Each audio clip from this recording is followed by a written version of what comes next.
Ang hirap. Ang hirap sabihin. Paulit-ulit kong sinasabi sa sarili na kaya ko. Pero pag naiisip ko si nanay, parang bumabalik lahat ng takot. Paano kung siya ay magalit? Paano kung hindi niya na ako matanggap? Pero kung hindi ko sasabihin sa kanya, mas lalo lang akong matatakot araw-araw.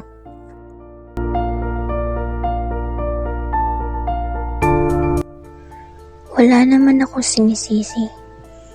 Alam kong ako ang nagkamali. Pero sana maintindihan niya. Hindi ko naman gustong mapunta rito. Ngayon na nga ba? O tatakbo na lang ako paalis? Hindi, Julia. Hindi ka pwedeng tumakbo habang buhay.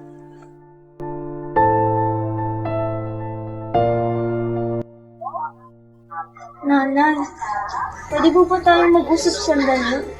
May gusto lang po ako sabihin. Bakit ano yun na? Nay, mag-gusto po ako. Pasensya na po. Matakot ako sabihin agad. Pero hindi ko na po kaya itago. Okay lang na, tanggap kita. Alam ko marami ka pang itatanong na. Pero gusto ko pong marinig mo muna. May gusto kong ayusin mo.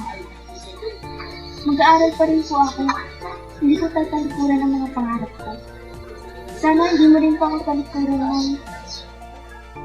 Okay lang nak, basta mapalaki mo ng maayos at mabigyan mo ng magandang kinabukasan. Salamat po, Nay. Akala ko mag-isa lang ako. Sa huli, ang praktikal na paghuhusga sa pinili at pagpili ay nasusukat hindi sa kung gaano kabigat ang pagkakamali, kundi sa tapang naharapin ito.